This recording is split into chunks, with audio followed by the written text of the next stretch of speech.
Good morning each and everyone. हम पढ़ रहे हैं 11th class accountancy journal entries और होपफुली ये जर्नल एंट्रीज का लास्ट लेक्चर होगा। Illustration number 25 DK Goyal page number 9.47। Journalise the following transactions in the books of Ganesh and company. पहला, purchase furniture 20,000 and tools worth ₹5,000। दोनों चीज़ें परचेज करिए, ना cash लिखा हुआ है ना नेम लिखा हुआ है, तो कैश का ट्रांजेक्शन है। हम चीज़ें परचेज करके ला रहे हैं, दोनों ही क्या है मेरे लिए, असेट। असेट की वैल्यू इंक्रीज हो गई तो डेबिट, पैसा गया तो क्रेडिट। एंट्री होगी furniture account debit 20,000, tools and implements. नाम क्या है इसका, टूल्स एंड इम्प्लीमेंट्स। परचेज नहीं आया, सिर्फ टूल्स से लिखा हुआ, कोई बात नहीं। टूल्स एंड इम्प्लीमेंट, जो औजार अपन यूज़ करते हैं उसको टूल्स एंड इम्प्लीमेंट्स बोलते हैं। इन्होंने टूल लिखा हुआ वो भी सही है। अकाउंट के नाम में कोई ऊपर नीचे हो रहा हो उसमें फ़र्क नहीं पड़ता, अकाउंट का नेचर सही होना चाहिए। असेट को असेट माना हो, खर्चे को खर्चे माना नहीं है। टूल्स लिखोगे तो भी चलेगा, टूल्स एंड इम्प्लीमेंट लिखोगे तो भी चलेगा। दोनों ही असेट है, असेट की वैल्यू इंक्रीज हो गई तो डेबिट, पैसा गया तो क्रेडिट। एंट्री होगी machinery account debit, tools and implements account, furniture account debit, tools account debit to cash account, दोनों का total 25,000। Open bank account with Dena bank. और यहाँ पे जो देना बैंक लिखा हुआ है एवं ही लिखा हुआ है। आपने बैंक अकाउंट देना बैंक में खुलवाया हो कि लेना बैंक में खुलवाया हो, उसे कोई फ़र्क नहीं पड़ता, बस हमने बैंक अकाउंट खुलवाया। अब बैंक अकाउंट खुलवाया कितने से, 5,000 रुपये से। इसका मतलब हमने 5,000 रुपये बैंक में जमा करवाया। तो कैश तो गया, बैंक में पैसा आया है, दोनों ही पैसा आया तो डेबिट, बैंक अकाउंट डेबिट, गया तो क्रेडिट टू कैश अकाउंट। सुमन देखो समझ में आ रहा है, हाँ okay. Next, bank, star mark करो इसके ऊपर, अंडरलाइन करो बैंक। और आपको अभी गधा समझते हुए उसने ब्रैकेट में लिख रखा है cash send to bank. Test में ये अगर आएगा तो वहाँ पे सिर्फ लिखा होगा बैंक। बैंक मतलब बैंक में जमा करा। कैश्ड, कैश्ड मतलब कैश करवाना। कैश्ड अ चेक मतलब मैंने चेक को कैश में कन्वर्ट करवाया। अभी तो बैंक है मतलब मैंने पैसा बैंक में जमा करवाया। वापस से वही एंट्री होगी, पैसा गया बैंक में, bank account debit to cash account. ठीक है। Withdrawn from bank by Ganesh for personal use. Personal use म्हणजे drawings, D for drawings, D for drawings account debit to bank account, क्योंकि बैंक से गया है पैसा। जी हाँ जी। Next, withdrawn from bank. अब विड्रॉन फ्रॉम बैंक मतलब कैश विड्रॉ करा, ठीक है, बस कैश आया, आया तो डेबिट, बैंक में से पैसा गया, गया तो credit, cash account debit to bank. अगर अपन अभी लिख के कर रहे होते तो देखो मैं ये दोनों एंट्री को समझाता। आप सॉल्यूशन में जाओ, पहली वाली एंट्री में नहीं, पहली नहीं, मार्च 12 वाली एंट्री में हम पैसा बैंक में जमा करा रहे हैं तो एंट्री हो रही है बैंक टू कैश। और मार्च 18 वाली एंट्री में हम बैंक में से पैसा विड्रॉ कर रहे हैं तो एंट्री रिवर्स हो रही है, cash account debit to bank account. जहाँ पैसा आया वो डेबिट, जहाँ से पैसा गया वो क्रेडिट। ठीक है। Next, bought shares in Colgate limited for 50,000 and brokerage paid. Brokerage मतलब कमीशन। शेयर्स परचेज किया ना अपन ने, तो शेयर्स कोई फ्लिपकार्ट या अमेज़ोन पे नहीं मिलते, बाय नाउ का बटन क्लिक किया और आपको मिल गए। शेयर्स खरीदने पड़ते हैं शेयर बाज़ार में, और शेयर बाज़ार में आप शेयर्स खरीद सकते हो ओनली थ्रू एन एजेंट। बिना एजेंट के आप शेयर्स नहीं खरीद सकते। तो जो भी शेयर्स खरीदोगे उसको फिर एजेंट को आपको कमीशन देना ही देना पड़ेगा। ठीक है। तो यार शेयर्स खरीदे 50 के, कमीशन दिया कितना, 2%, तो ये भी असेट है। असेट को खरीदने में जो भी खर्चा होता है असेट की वैल्यू में क्या हो जाता है, ऐड। 50,000 का 2% हुआ कितना, 1,000। तो मैं क्या कहूँगा, ये कोलगेट लिमिटेड के शेयर्स मुझे कितने के पड़े, 51,000 के पड़े। समझ में आया कि नहीं आया? Okay. All the payment is made by cheque. दोनों पेमेंट कैसे किया, चेक से। अब मुझे एक बात बताओ, आपने शेयर्स क्यों खरीदे, या हम खरीदते हैं तो क्यों खरीदते हैं, ताकि मुझे प्रॉफिट मिले। अब जब हम शेयर्स खरीदते हैं तो आप बिजनेस स्टडीज़ पढ़ी रहे हो, आपको कंपनीज़ के बारे में थोड़ा बहुत समझा ही होगा, नहीं समझा है तो अब आएगा वो। उसमें क्या होता है, जब हम किसी कंपनी का शेयर्स खरीदते हैं ना तो हम बन गए कंपनी का शेयर होल्डर। शेयर मतलब हिस्सा, हम बन गए हिस्सेदार। अब कंपनी जो भी पैसा कमाएगी तो हमें हमारे हिस्से के बदले में उस प्रॉफिट में से हिस्सा मिल जाएगा, जिसको बोलते हैं डिविडेंड। क्या बोलते हैं, क्या बोलते हैं, क्या बोलते हैं, डिविडेंड। है ना? ओके, तो मैंने एक बार शेयर खरीद लिया तो अब मुझे हर साल डिविडेंड मिलता रहेगा, मिलता रहेगा, मिलता रहेगा। तो बेनिफिट बार बार मिलता रहेगा, अगले साल भी मिलेगा। तो क्या है मेरे लिए? असेट। तो इस असेट को हम बोलेंगे या तो इन्वेस्टमेंट इन शेयर्स या फिर इसको लिखेंगे शेयर्स इन कोलगेट लिमिटेड। ठीक है, दोनों में से कोई सा भी नाम लिख सकते। या तो इन्वेस्टमेंट इन शेयर्स, ये जनरल नेम हो गया, जितनी भी कंपनी के शेयर्स खरीदूंगा सारे इसी अकाउंट में लिख दूंगा। या फिर मैं चाहता हूं कि सबका हिसाब अलग अलग रहे तो हर इन्वेस्टमेंट का नाम अलग अलग लिखूंगा। Shares in Colgate limited asset है, असेट की वैल्यू इंक्रीज हो गई तो debit. Shares in Colgate limited account debit 51,000, मेरे पास से पैसा गया चेक से तो टू बैंक अकाउंट, क्रेडिट तो बोलते नहीं है, बस टू क्रेडिट बैंक अकाउंट, कितना? 51,000। समझ में आया? एंट्री चेक करो सही पढ़ा रहा हूँ कि नहीं। शेयर्स इन कोलगेट लिमिटेड, इन्होंने क्या लिखा है? सिर्फ इन्वेस्टमेंट लिखा है, कोई बात नहीं, चलेगा। ठीक है, आप शेयर्स इन कोलगेट लिमिटेड लिखोगे तो भी चलेगा, इन्वेस्टमेंट इन शेयर्स लिखोगे तो भी चलेगा। सोक्रेट्स ने कहा है नाम में क्या रखा है। ठीक है, नेक्स्ट, परचेज पोस्टेज, वही चिट्ठियाँ भेजने की सामग्री, खर्चा है हमारा। Postage account debit to cash account. Paid to Ashok out of business funds for repair of Ganesh residential house 4,000। अब भाई तेरे पर्सनल घर के मरम्मत के लिए पैसे हमने दे दिए तो हम तो क्या मानेंगे तू ले गया पैसे? क्या है तेरी? Drawings account debit to cash account. Paid electricity bill 1800, miscellaneous expenses 120, दोनों ही क्या है? खर्चा। खर्चा हमारा इंक्रीज हो गया तो डेबिट, दोनों चीज़ें बारी बारी से डेबिट हो जाएगी और क्रेडिट क्या होगा? Cash account. ठीक है,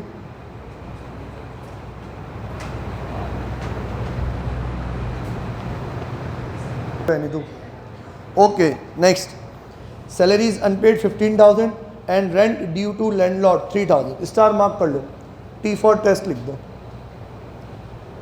अब ये क्या भला है? सैलरी हमने पे नहीं करी और रेंट भी क्या चल रहा है? ड्यू चल रहा है, तो क्या बोलेंगे इसको? Outstanding expense. क्या बोलेंगे? Outstanding expense. बकाया है ना दोनों, खर्चा तो हो चुका है, ड्यू तो हो चुका है, पर मैंने पे नहीं किया। अब यह समझना, आउटस्टैंडिंग एक्सपेंस एक कैटेगरी है, जो खर्चा आउटस्टैंडिंग होता है उसका अलग से अलग अकाउंट बनता है। Outstanding salary, outstanding rent. खर्चा मेरा, दोनों खर्चे हो चुके हैं, मैंने पैसे नहीं दिए, खर्चा इंक्रीज हो गया तो डेबिट। सैलरी मेरे लिए खर्चा है, इंक्रीज हो गया तो डेबिट। पे नहीं किया तो क्या है? लायबिलिटी इंक्रीज हो गई तो क्रेडिट। तो पहली एंट्री होगी दोनों की अलग अलग, क्योंकि कॉमन कुछ भी नहीं है। एंट्री होगी salary account debit to outstanding salaries account, rent account debit to outstanding rent account. दोनों एंट्री अलग अलग देखो कर रखी होगी उसने। ठीक है, ये आएगा भैया तुम्हारे टेस्ट में गारंटीड। ठीक है,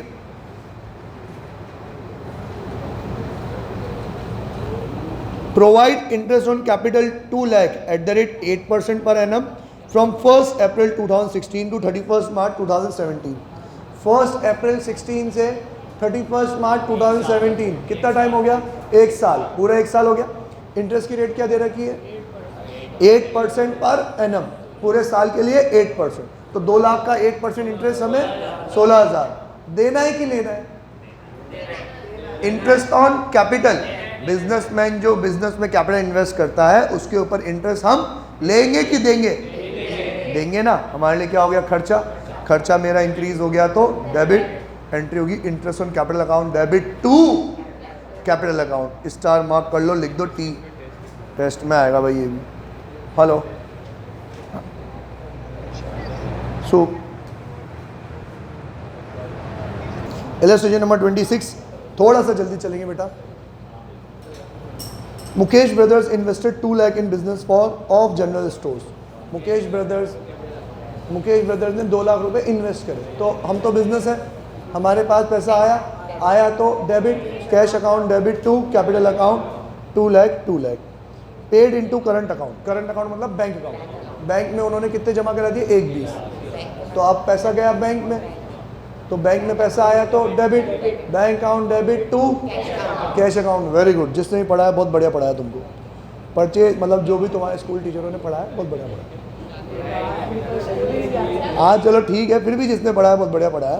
purchase goods for ₹60,000 and paid 2,000 for carriage on these books. एक सिंगल स्टार मार्क कर लो। बच्चे भावनाओं में बह जाते हैं, उनको ऐसा लगता है कुछ भी खरीदो, खरीदने में जो भी खर्चा करो वो उसकी वैल्यू में ऐड हो जाता है। ऐसा केस सिर्फ असेट्स में होता है। कोई भी एसेट परचेज करोगे उसको फर्स्ट टाइम यूज में लेने से पहले जो खर्चा होगा एसेट की वैल्यू में ऐड हो जाए। गुड्स में ऐसा नहीं होता, गुड्स में तो सारे खर्चे अलग अलग रिकॉर्ड होते हैं। तो परचेज करके लाए, खर्चा है इंक्रीज हो गया तो डेबिट, एंट्री होगी परचेजेस अकाउंट डेबिट टू। अगर कैश दे दिया है तो कैश अकाउंट, नहीं दिया है तो नेम अकाउंट। सर नेम वेम कैश वैश कुछ भी नहीं लिखा हुआ इसमें, तो हम क्या मानेंगे कैश का। तो पहली एंट्री होगी purchase account debit to cash, कितना 60,000 60,000। 2,000 का क्या है कैरेज, तो यार ये जो कैरेज मतलब किराया भाड़ा, ये दोनों टाइम पे करना पड़ता है। गुड्स आते हैं तो भी पे करते हैं, जाते हैं बेचते हैं तो भी करते हैं। तो आते टाइम कैरेज लग रहा है तो कैरेज इनवर्ड, जाते टाइम लग रहा है तो कैरेज, अभी परचेस आते टाइम लग रहा है ना कैरेज इनवर्ड। क्या है खर्चा इंक्रीज हो गया तो डेबिट, पैसा गया तो credit, carriage inward account debit to cash account. ठीक है, ओनली कैरेज अकाउंट लिख दिया तो मैं गलत कर दूंगा। टीचर अगर तुम्हारे पे मेहरबान हुआ तो वो सही कर सकता है, पर मैं तो गलत करूंगा क्योंकि मैंने तो अच्छे से पढ़ा है। ठीक है, नेक्स्ट। अच्छा दोनों में ही कैश कैश आ रहा है तो उन्होंने सिंगल एंट्री पास कर रखी है, purchases account debit, carriage inward account debit to cash account. ठीक है, कंपाउंड एंट्री कर रखी है। Purchase machinery for 10,000 spent 100 for its carriage, देखो कुछ रह गया। Purchase goods for rupees 1 lakh on credit from Raghunath brothers, paid 1200 for carriage on these goods. अब देखो ये क्या फ़र्क समझा रहा है कि देखो ऊपर परचेज किया वो भी कैश में, कैरेज के दिए वो भी कैश, कैश कॉमन था, हमने सिंगल एंट्री पास कर दी। अब की बार क्या हो रहा है, जो परचेज कर रहे हैं वो क्रेडिट में, लेकिन जो कैरेज का पे कर रहे हैं वो कैसे है कैश में, तो कॉमन कुछ भी नहीं है, तो अलग अलग एंट्री होगी। Purchases account debit to Raghunath brothers account और carriage inwards account debit to cash account. Hello, thank you बेटा, यार तेरी फीस में 500 रुपये एडिशनल। अच्छा फिर पेमेंट नहीं, purchase machinery for 10,000 spend 100 for carriage. अब यार अभी तक गुड्स परचेज कर रहे थे, गुड्स पे जो खर्चा कर रहे थे वो अलग से रिकॉर्ड कर रहे थे, अब तो असेट आ गया, अब खर्चा अलग से रिकॉर्ड नहीं होगा, असेट की वैल्यू में ऐड हो जाएगा। मशीनरी कितने की पड़ी 10,100, असेट है इंक्रीज हो गया तो डेबिट, पैसा गया कि देना बाकी है, सर कुछ लिखा हुआ नहीं है मतलब गया तो to cash account, machinery account debit to cash account. आ रहा है सबको समझ में? चलूँ मैं, ओए पीछे आप लोगों को सबको समझ में आ रहा है? Naman. Payment made to Raghunath brothers by cheque after getting 10% discount for prompt payment. Raghunath brothers को जो पैसे देने थे, कितने देने थे बोला नहीं, तुम खुद देख लो, जो भी देने थे हमने दे दिए, क्योंकि उसके मांगते ही मैंने पैसे दे दिए। प्रॉम्प्ट पेमेंट मतलब जैसे उसने कहा हमने पैसे दे दिए जल्द से जल्द, तो हमने कितना परसेंट डिस्काउंट ले लिया उससे 10%। कितने रुपए देने थे रघुनाथ को? 1 लाख का 10% कितना हुआ? 10,000। अच्छा 10,000 डिस्काउंट हुआ, पेमेंट कितना दिया अपन ने? 90,000।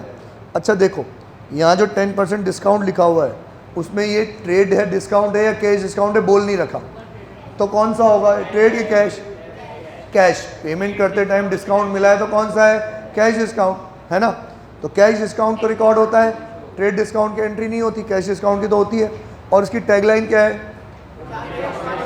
जहाँ कैश वहाँ डिस्काउंट। आप पैसे दे रहे हो, पैसा आया तो डेबिट, गया तो टू कैश अकाउंट, जहाँ कैश वहाँ डिस्काउंट, टू डिस्काउंट। पैसा दे रहे हो तो डिस्काउंट मिलेगा, तो to discount received account. To cash account 90,000, to discount received account 10,000। किसको दिया आपने पैसा? रघुनाथ को, तो रघुनाथ भाई साहब क्या हो जाएंगे? डेबिट। क्यों सर? क्योंकि मुझे पैसे देने थे, मेरे ऊपर क्या थी? लाइबिलिटी, मैंने पैसा दे दिया, मेरी लाइबिलिटी कम हो गई तो डेबिट एंट्री होगी। Raghunath brothers account debit 1 lakh, to cash 90,000, to discount receive 10,000। कोई बात नहीं यार, टू बैंक अकाउंट कर देना, ठीक है। Next, additional cash introduce by the proprietor. क्या मतलब हुआ अथर्व इसका? हाँ, एडिशनल कैश इंट्रोड्यूस मतलब ज़रूरी नहीं है कि बिजनेसमैन जब बिजनेस स्टार्ट करे तभी पैसा लगाए, और बिजनेस को डेवलप करना होगा और एक्सपेंड करना होगा, पैसों की ज़रूरत पड़ेगी तो और पैसा इन्वेस्ट किया जाता है। ठीक है, इसको अपन बोलते हैं एडिशनल कैपिटल, पर अकाउंट में इसका नाम क्या होता है? कैपिटल ही होता है। उसका कैपिटल बढ़ गया, हमारे पास क्या आ गया? पैसा आया तो डेबिट, एंट्री होगी cash account debit to capital account. ठीक है, next, spend 25,000 for showcase. Showcase समझते हो ना आप लोग? शोकेस समझते हो आप लोग? कौन नहीं समझता शोकेस? सब समझते हैं। शोकेस फर्नीचर का पार्ट होता है, ठीक है। असेट है हमारे लिए, असेट हमारा इंक्रीज हो गया तो डेबिट एंट्री होगी showcase account debit to cash account, या furniture account debit to cash account, आप जो लिखना चाहो, ठीक है। क्या लिखा है इन्होंने? शोकेस लिखा है कि फर्नीचर लिखा है? फर्नीचर लिखा है, ठीक है। Purchase goods from Ravi for 12,000 and the payment was made by cheque. हमने गुड्स परचेज किया, पेमेंट भी दे दिया, तो रवि से परचेज किया होगी, कवि से परचेज किया हो, कोई मतलब नहीं है। परचेज रिकॉर्ड करेंगे और पैसा गया वो रिकॉर्ड करेंगे। Purchases account debit to bank account, ठीक है। Sold 1/5 of the above goods. Above goods मतलब जो अभी अभी परचेज करके लाए, किससे? रवि से। 12,000, 12,000 का 1/5 कितना होगा? 2,400। भाई तुम ऐसे ब्लैंक क्यों नज़र आ रहे हो मेरे को? मैं संस्कृत में बोल रहा हूँ क्या? नहीं ना। अबाउ गुड्स जो ऊपर वाले ट्रांजेक्शन में हम परचेज करके, कितने के? 12,000। इसका कितना बोला उसने, कितना सोल्ड किया? 1/5 इंटू 1/5, 2,400 रुपीज़ आएगा। अब 2,400 के, हिंदी व्याकरण, 2,400 के गुड्स सोल्ड। कितने में सोल्ड करें? 2,400 में तो सोल्ड नहीं करूंगा। वो बोल रहा है कितना परसेंट? 33, 1/3%, 1/3। 2,400 का 1/3 कितना होता है? 800। तो प्लस करेंगे 800, टोटल कितना हो गया? आपको बताया है ना, प्रॉफिट रिकॉर्ड नहीं करते, सिर्फ जितने में सेल करा है उतने से रिकॉर्ड करेंगे। ज़रा चेक करो, कैश में सेल किया कि क्रेडिट में सेल किया? कैश में पैसा आया तो debit, cash account debit to sales account 3,200, 3,200। Hello, okay okay. Bank charges for its service 200। यार आप बैंक अकाउंट ऑपरेट करते हो, खातों में पैसा जमा कराते हो, इधर उधर पैसा ट्रांसफ़र करते हो, आपको पैसा रिसीव भी होता है, तो बैंक अकाउंट एक सर्विस दे रहा है ना आपको, उसके लिए वो चार्जेस डिडक्ट करता है। अब ये चार्जेस आपके लिए क्या है? खर्चा। खर्चा मेरा इंक्रीज हो गया तो डेबिट, तो एंट्री होगी bank charges account debit to cash account. मतलब बैंक 200 रुपये लेने आपके घर आएगी, ला बेटा 200 रुपये दे दो, वो तो खाते में से डिडक्ट कर लेगी। तो बैंक का चार्जेस तो बैंक अकाउंट में से डिडक्ट होता है। पैसा कहाँ गया? बैंक से। पैसा गया तो क्रेडिट, तो to bank account, bank charges account debit to bank account, ठीक है। खत्म नहीं हो रहा साला ये। चलो टाइम भी है हमारे पास, हो जाएगा। अभी तो 13 मिनट है यार, मेरे को 2 बाकी है। Okay. Received a VPP, underline करो वीपीपी और लिखो value payable post, value payable post, arrow करके लिखो कैश ऑन डिलीवरी, एरो करके लिखो। क्या हुआ? लिखा हुआ है? अबे वो तो नोट में लिखा हुआ होगा ढक्कन, अब मैं आगे भी तो लिखा रहा हूँ। आगे लिखो cash on delivery. Cash on delivery क्या है कि अभी जब से ये फ्लिपकार्ट, अमेज़ॉन ऑनलाइन वेबसाइट्स आई है, इन्होंने कैश ऑन डिलीवरी का सिस्टम इंट्रोड्यूस किया है। तो ऐसा नहीं कि ये सिस्टम पहली बार इंट्रोड्यूस हुआ हो, ये सदियों पुराना सिस्टम है। इसको पहले बोला जाता वैल्यू पेएबल पोस्ट। आज अगर मान लो मुझे जयपुर से कोई माल परचेज़ करना है, ठीक है, जयपुर वाले को यूँ डर है कि उसने माल भेज दिया और मैंने पैसे नहीं दिए तो कह रहा है लाओ भाई साहब पहले पैसे दो, और मुझे डर है कि मैंने पैसे भेज दिए उसने माल नहीं भेजा तो कौन अपना काम धंधा छोड़ के जयपुर लड़ने जाएगा? हम दोनों के डर है। तो पोस्ट ऑफिस पहले ये सर्विस प्रोवाइड करता था कि आप माल पोस्ट ऑफिस के थ्रू भेज दो, पोस्ट ऑफिस वाले पहले मुझसे पैसे लेंगे फिर माल रिलीज़ करेंगे। तो आप अगले बंदे पे विश्वास नहीं करना चाहते मत करो, पोस्ट ऑफिस पे विश्वास कर लो, ठीक है। तो ये किसकी तरह हुआ? कैश ऑन डिलीवरी की तरह हुआ। पैसे दोगे तो पैसा माल डिलीवर किया जाएगा। तो कुछ भी नहीं है, मैंने एक माल मंगाया है किसके थ्रू? कैश ऑन डिलीवरी के थ्रू, ठीक है। तो गुड्स आ गए मेरे पास, गुड्स आए तो क्या है? ये परचेज इंक्रीज हो गया तो डेबिट, एंट्री होगी purchases account debit to cash account, ठीक है। अगर मैंने कैश में दिया है, चेक से दिया है तो बैंक अकाउंट। डन। मीनल मर तो नहीं जाएगी बेटा, तो सीधी बैठ फिर।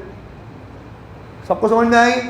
अच्छा, अब यार पोस्ट ऑफिस वाले तो सरकारी कर्मचारी, वो थोड़ी घर तक आएंगे देने।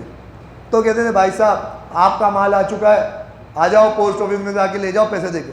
तो मैं भी बड़ा आदमी, मैं भी थोड़ी जाऊँगा, तो मैं किसको भेजूंगा, ऑफिस के किसी स्टाफ को भेजूंगा। तो भैया इन्होंने किसको भेज दिया, पियोन को, और पियोन को भेज के क्या बोला कि ये भाई लिया, और पियोन ने 150 रुपये किसके ले लिए, कार्टेज के। कार्टेज मतलब धोके लाया ना, तोक के, तो उसकी मजदूरी दे दी उसने। ये भी क्या है हमारे लिए, खर्चा। खर्चा हमारा इंक्रीज हो गया तो डेबिट, एंट्री होगी cartage account debit to cash account. तो 2 एंट्री कर रखी होगी उन्होंने, या सिंगल एंट्री में ही कर रखी होगी, purchases account debit, cartage account debit to cash account. ठीक है, स्टार मार्क कर लो, हल्का सा टी बना दो, शायद टेस्ट में आ जाए। और आज एक काम करूंगा मैं, आज आपको है ना ग्रुप में मैं जो टेस्ट पेपर कल देने वाला हूँ वो लीक कर दूंगा, ठीक है, तो तुम पढ़ के आना। इससे ले लेना, इसका तो है ना, ठीक है। और अगर आप ये समझते हो कि मैं ऐसा करूँगा तो आपसे बड़ा बेवकूफ़ कोई नहीं है दुनिया में। Next, paid 3000 for subscribing for newspaper and magazines. Newspaper and magazine, रोज़ के न्यूज़पेपर्स आते हैं ना हमारे यहाँ, तो उसके पैसे देने पड़ते हैं। क्या ये मेरे लिए खर्चा, खर्चा हमारा इंक्रीज़ हो गया तो डेबिट, इसको बोलते हैं न्यूज़पेपर एक्सपेंसेस। क्या बोलते हैं, देखो तो हमारे विचार मिल रहे हैं क्या, नहीं मिल रहे। इन्होंने क्या डाल रखा है, इसको मिसलेनियस डाल रखा है, ठीक है, खर्चा माना है इन्होंने। अरे नहीं है भाई, गलत, मैं गलत पढ़ाऊंगा क्या तेरे को, तो क्यों बोल रहा है गलत है क्या, इसने ही बोला, तू नहीं बोला, तेरे को मुझ पे विश्वास है, इस पे विश्वास है, ठीक है। आप न्यूज़पेपर एक्सपेंसेस भी लिख सकते हो, उन्होंने मिसलेनियस लिखा है, छोटा मोटा खर्चा होगा उनके लिए।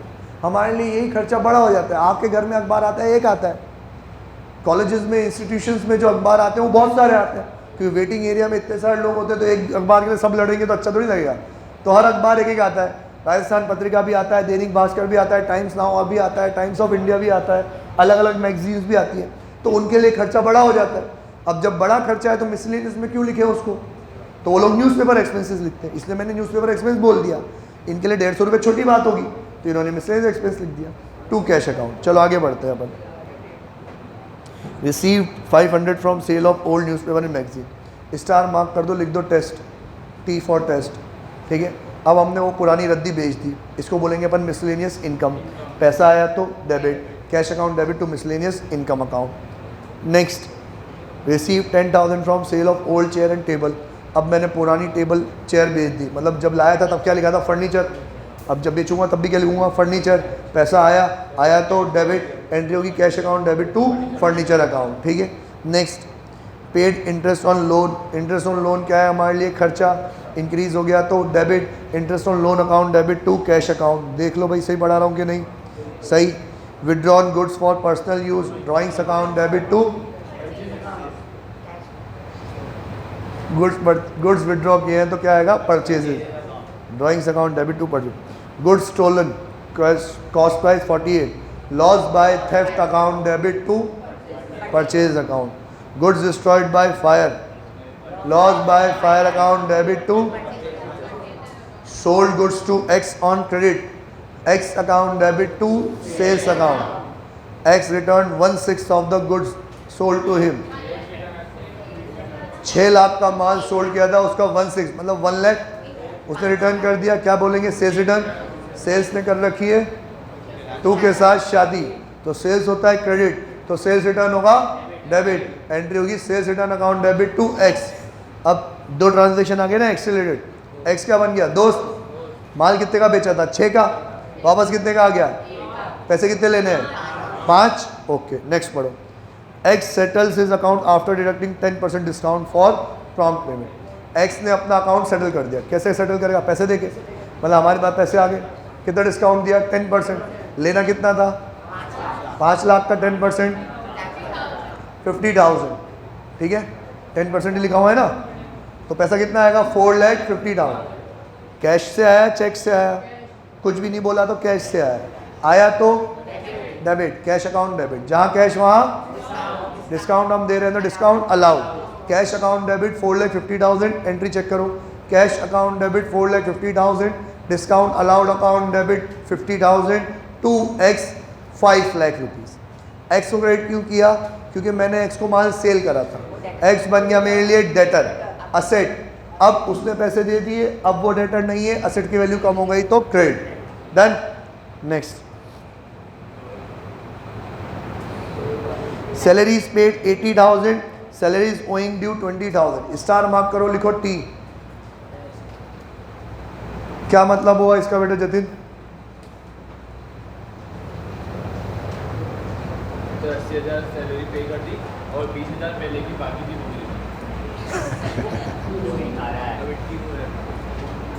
ऐसा नहीं है कि 80,000 पे कर दी और 20,000 जो पहले की थी वो भी पे कर दी। हाँ, 20,000 के लिए तो लिखा हुआ है द एंड सैलरीज ओइंग, मतलब जो पे करी उसके बाद भी अभी भी ओव करते हैं, अभी भी ड्यू है हमारे ऊपर।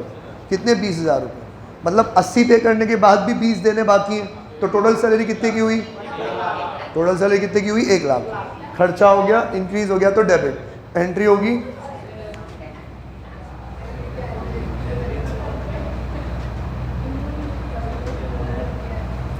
1 लाख। जो पे कर दिया वो 2 चेक से दिया कि कैश में दिया? तो 2 कैश अकाउंट 80,000। बाकी का 20 पे करना बाकी है ना। 2 आउटस्टैंडिंग सैलरी। अच्छा, मेरी कुछ कमियां हैं जो तुम में नहीं आनी चाहिए। क्या? मैं आउटस्टैंडिंग को लिख देता हूँ शॉर्ट फॉर्म में O/S। तुम ऐसा लिखोगे तो मार्क्स काट दूँगा। तुम पूरा लिखोगे आउटस्टैंडिंग AUTSSTANDING। अगर स्पेलिंग नहीं है तो मुझसे पूछ लेना, ठीक है? तुम स्पेलिंग गलत भी लिखोगे तो मार्क्स कट नहीं करूँगा, लिखना ज़रूरी है, ठीक है?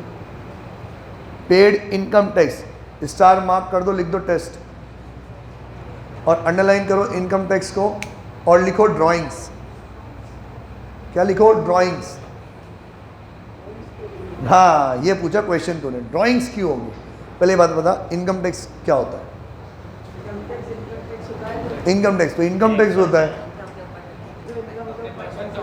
हम जो इनकम अर्न करते हैं उसके ऊपर हमें गवर्नमेंट को जो टैक्स पे करना होता है वो इनकम टैक्स होता है। अब पहली बात समझो, ये अकाउंटिंग से थोड़ा हटके ज्ञान है। इंडिविजुअल जो बिजनेस बिजनेस रन करता है उससे जो पैसा कमाता है, इंडिविजुअल, पार्टनरशिप फॉर्म वगैरह नहीं। अभी हम 11th क्लास में सोल प्रोप्राइटर की अकाउंटिंग पढ़ रहे हैं। सोल प्रोप्राइटर मतलब इकलौता बंदा। इकलौता बंदा जो भी बिजनेस करके पैसा कमाता है उस इनकम पे ऊपर टैक्स पे करने की जिम्मेदारी बिजनेस की नहीं होती। किसकी होती है? सोल प्रोप्राइटर की होती है, बिजनेसमैन की होती है। क्योंकि सरकार ये समझती है तेरा कोई एक ही बिजनेस थोड़ी होगा, हो सकता है तेरे मल्टीपल बिजनेसेस हो, तो सारे बिजनेसेस से जो कमा रहा है उन सब का टैक्स मिला के तुझे देना है, बिजनेस को नहीं देना है। तो अब जब इनकम टैक्स पे करना तेरी पर्सनल रिस्पॉन्सिबिलिटी है और वो पैसा अगर बिजनेस दे रहा है तो हम तो क्या मानेंगे? हमने पैसे किसको दिए? आपको दिए, आप किसी को भी दो। तो ये क्या है? आपकी ड्राइंग्स। डन। ये रूल सिर्फ 11th क्लास में एप्लीकेबल है क्योंकि 11th क्लास में अकाउंटिंग किसकी है? Sole proprietor. कोई पार्टनरशिप फर्म से बिजनेस करता है तो पार्टनरशिप फर्म को टैक्स पे करना तो उस पार्टनरशिप फर्म की जिम्मेदारी है। उसके लिए अब पार्टनरशिप फर्म टैक्स पे करेगी तो उसके लिए तो क्या माना जाएगा? खर्चा। समझ में आया कि नहीं आया? इसके लिए क्या है भाई? ये तो आपकी पर्सनल रिस्पॉन्सिबिलिटी थी, तो ये क्या है? ये ड्राइंग्स। ड्राइंग्स, पैसा गया तो credit, D for drawings, D for debit, entry होगी drawings account debit to cash account. Done. चलो नेक्स्ट। बस यार मैं थक गया यार, इतने सारे कराए तो सही, और क्या मार्क करो।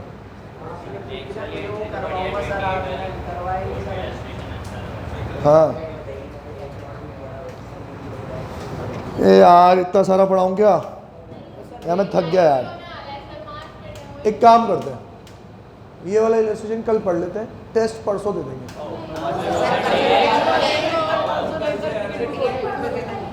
चल ठीक है, फिर तो पढ़ते हैं यार। मैं पानी पी लूँ बस। हाँ तुम भी पी के आ जाओ। Illustration number 28, page number 9.52. Journalize the following transaction. Received an order for goods for rupees 1,25,000 from Messrs Gauri Shankar and Sons. इस ट्रांजेक्शन के लिए तो अपन ने क्लास जब आप अकाउंटेंसी पढ़ने ही आए थे ना फर्स्ट टाइम, तो फर्स्ट लेक्चर में ही हमने ये बात डिस्कस कर ली थी कि ट्रांजेक्शन क्या होता है। सर ऐसी चीज़ है जिससे हमारा असेट, लायबिलिटी, इनकम या एक्सपेंस कोई ना कोई चीज़ क्या हो जाए, इफेक्ट हो जाए, इंक्रीज हो जाए या डिक्रीज हो जाए, है ना। अब उसने सिर्फ ऑर्डर दिया है, ना हमने उसको माल प्रोवाइड किया है, ना हमने उससे एडवांस लिया है। तो इसमें ऑर्डर लेने से ना हमारा असेट में कोई चेंज आया, ना लाइबिलिटी में, ना इनकम, ना एक्सपेंस, तो ये हमारे लिए ट्रांजेक्शन ही नहीं है, इसको हम रिकॉर्ड नहीं करेंगे, सिर्फ ऑर्डर। लेकिन अगले ट्रांजेक्शन में क्या होगा, ऑर्डर के साथ साथ वो आपको कुछ एडवांस भी दे जाएगा।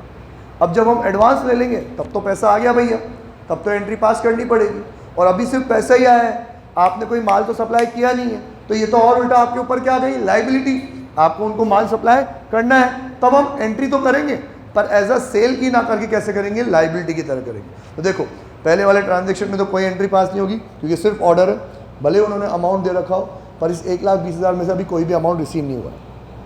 Next, receive order from goods from messrs Ranbir and company of ₹5 lakh along with a cheque of 1,80,000 in advance. अब वापस से ऑर्डर आया,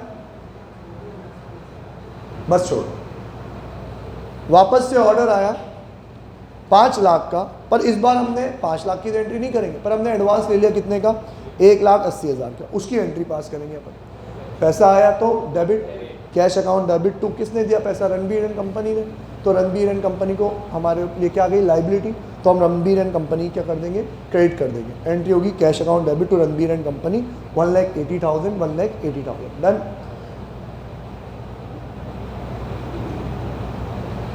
सर आ गए, मेरे को क्लास छोड़नी पड़ेगी।